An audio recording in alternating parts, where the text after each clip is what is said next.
గీత దాటి తప్పులు చేసేది పచ్చనేతలే. ఆ తప్పును నిలదీస్తే ప్రతిపక్ష నేతలపై అక్రమ కేసులు బనాయించేది వారే.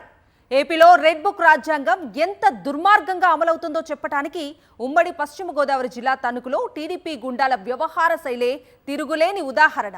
దివంగత ముఖ్యమంత్రి వైఎస్ఆర్ విగ్రహానికి అడ్డంగా టీడీపీ ఫ్లెక్సీలు పెట్టిన పచ్చనేతలు దానిపై ఆందోళన చేసిన వైఎస్ఆర్ కాంగ్రెస్ నేతలపై అక్రమ కేసులు పెట్టించారు. తణుకులో తేతలి వై జంక్షన్ వద్ద వైఎస్ఆర్ విగ్రహం ఉంది. ఈ విగ్రహానికి అడ్డుగా తెలుగుదేశం పార్టీ నేతలు తమ పార్టీ ఫ్లెక్సీ పెట్టారు. దీంతో వైఎస్ఆర్ కాంగ్రెస్ నేతలు రంగంలోకి దిగారు. తమ ఫ్లెక్సీని అక్కడ పెట్టారు. పోలీసులు వచ్చి దాన్ని తీసేశారు. దీంతో మాజీ మంత్రి కారుమూరి నాగేశ్వరరావు నేతృత్వంలో పార్టీ శ్రేణులు విగ్రహం వద్ద నిరసన వ్యక్తం చేశారు. ఈ సందర్భంగా పోలీసులు వచ్చి వైఎస్ఆర్ కాంగ్రెస్ పార్టీకి చెందిన ఫ్లెక్సీని నేతల నుండి లాగేసుకున్నారు. దాంతో వైఎస్ఆర్ కాంగ్రెస్ నేతలు అభ్యంతరం వ్యక్తం చేశారు. ఉంచితే 2 ఫ్లెక్సీలు ఉంచండి, తీసేస్తే 2 తీసేయండి, అంతేకాని కూటమి నేతల కనుసన్నల్లో ఏకపక్షంగా వ్యవహరించడం కరెక్ట్ కాదని పోలీసులకు చెప్పారు. దాంతో 2 ఫ్లెక్సీలను తీసేసిన పోలీసులు కూటమి నేతల ఒత్తిడితో వైఎస్ఆర్ కాంగ్రెస్ నేతలపై అక్రమ కేసులు పెట్టారు.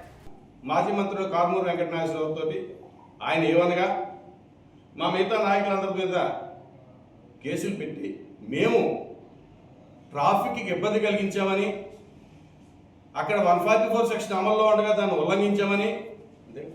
ఉల్లంఘించామని, వారు ఇచ్చిన ఆర్డర్స్ని మేము ఒబే చేయలేదని అనేక రకమైన కేసులతోటి ఒక ఎఫ్ఐఆర్ కట్టి మా మీద కేసు పెట్టడం జరిగింది పోలీసు వారు. అక్రమ కేసు ఇందులో.